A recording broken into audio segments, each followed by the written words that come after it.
like I could when I was small, and it's so picturesque. Looking through the crystal ball, can you picture this? Ciao, and welcome to Gio's Paintbrush, where 5 minutes is all it takes to be blown away by one of the world's greatest artists.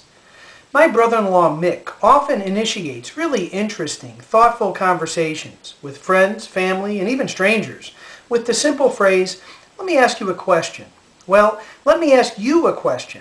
Do you live your life rationally, by reasonable design, planning every move consciously, calculating whether an action or decision will help you achieve your goals, will be in your best interests? In other words, do you base your decision-making on the conscious thoughts that you have alone? Or, conversely, are you much more likely to follow your gut, your instinct, making impulsive decisions that are deeply rooted in unconscious urges and powerful but hidden truths within us that we accept, when we accept them at all, without question, without analysis, because somehow we know in our bones they possess validity. They offer a kind of natural, instinctive truth. I suppose ultimately all of us live our lives through some combination of conscious, rational decision-making and unconscious, native instinct.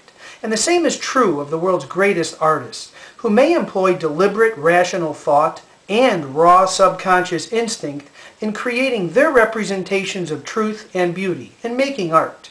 But in today's show, we'll consider a masterpiece by Jackson Pollock, Great Rainbow, Oil on Canvas, 1953, that represents an art and perhaps a life that's lived more through gut feeling than through rationality, that seeks to capture the beauty and power and truth of that greatest portion of the human brain that defies our attempts at turning the world into a predictable, reasonable place we can make sense of, we can recognize.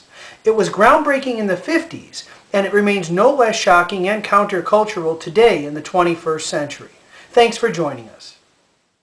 The first thing one has to give up upon encountering Pollock's Great Rainbow in the Renzo Piano-designed modern wing of the Art Institute of Chicago is the expectation that this painting will offer you anything in form that you can identify from the so-called real world. Resist the default position in your brain to strive to match a recognizable form on the canvas with one of the countless forms stored in your mind's library.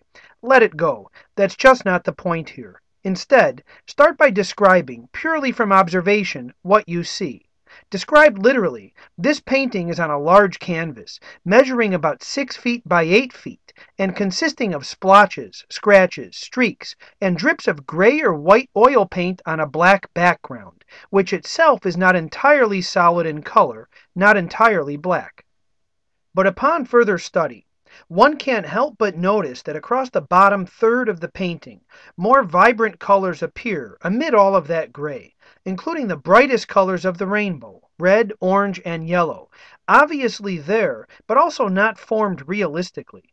This rainbow consists of splotches of color on top of the white and gray oil, not really lines and streaks and scratches, and is formed only by the rectangular shape one could draw around them as a whole, a border created by the bottom, left, and right edges of the canvas, and an imaginary line about 1/3 up from the bottom, where the bright colors, along with the same imaginary border, seem to stop. So what is great rainbow supposed to mean? Well, we know that rainbows are beautiful natural occurrences that have awed and inspired us since the beginning of time. But this rainbow is not just any rainbow, it's a grade rainbow, as Pollock demonstrated in paint and in the selection of a title for the work. Is it a rainbow clinging to life there at the bottom of the canvas, disjointed, separated, but still lending brightness and beauty? Or is it a rising rainbow, moving upward, soon to spread across an otherwise gray canvas? And what might Pollock be saying about modernity, about the state of human affairs, about the uncertainty of his and our times? One way to interpret this deceivingly complex painting is as an expression of the ambiguity of modern life, a world where clear truths and certainties, forms in the Platonic sense that we recognize as ideals, seem as unrecognizable as the shapes created by Pollock in this painting. Perhaps there's even something universal in this ambiguity that was always there for us, that's less a commentary on modernity and more on humanity. And when we suspend our insistence on making the world and our lives fit our rational, reasonable explanation or forms, in our most truthful moments, ambiguity, non-definition, uncertainty, perhaps these are the realities, our realities, that we've spent an awful lot of time and industry and money and life seeking to cover up, to hide, to suppress. It took me a few years to realize it, but I find Grade Rainbow to be beautiful, offering unity, harmony, relevance, and remarkable originality. I think it's fair, however, for an observer to ask, is it art? I mean, couldn't anyone spread a large canvas on the floor, open up a few cans of oil paint, and produce something like this? Doesn't art have to be planned, prepared for thoughtfully, and executed with skill and great care?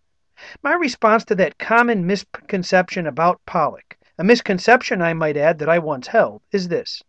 Yes, Grade Rainbow defies rationality and defies one's expectations of art, but, and this is the most important point, it does so intentionally.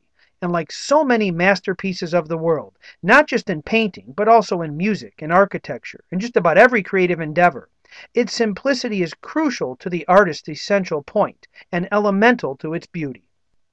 Grade Rainbow is a powerful argument writ large in oil for the vast human potential that lies beneath the surface of our conscious thoughts.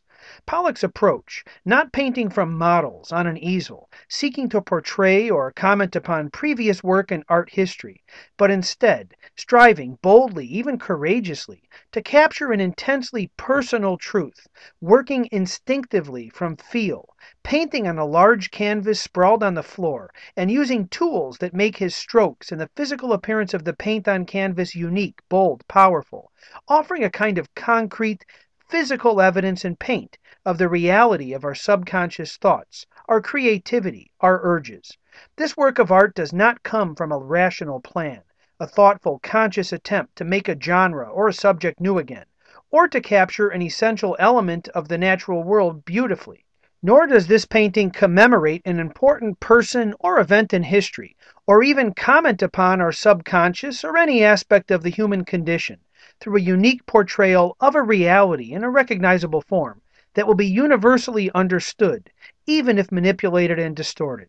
Instead, Pollock's Grade Rainbow comes from human instinct, from impulse, directly from the subconscious itself, with no attempt to filter the impulse, to harness it in form, and most striking of all, Grade Rainbow, the product of that unique artistic approach, possesses a remarkable unity, a coherence, almost an organization, but certainly a balance and composition, and an obvious beauty that makes a compelling case that human instinct and impulse, our subconscious thoughts and urges, are as valid and true and potentially productive as our consciousness. As a result, Pollock seems to suggest, our unconscious thoughts should not be disregarded as a source of inspiration or of exploration.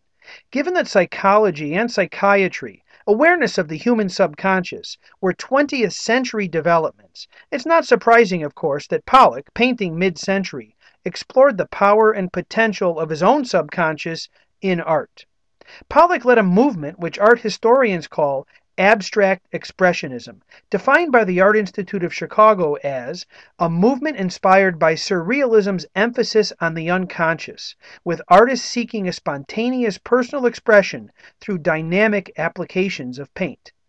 And Pollock's Grade Rainbow certainly possesses that dynamic quality, offering not just interest and originality and beauty frozen in time, oil on canvas, but also a sense of movement, of action, whereby the process of making this art becomes part of the art itself and can actually be seen in the painting. It's like an impressionist painting, seeking to capture a personal impression of a moment in time as experienced by the artist, but executed through the creative impulse alone, as the subconscious communicates directly to the painter's hand, not concentrating on a haystack or bridge or pond, and in fact, not concentrating at all, allowing making art to become the most natural, unconscious act possible. And the result? Well, it speaks for itself. Experimental, original, beautiful, and brilliant. Grazie mille e ciao. I can picture it like I could when I was small, and it's so picturesque. Looking through the crystal ball.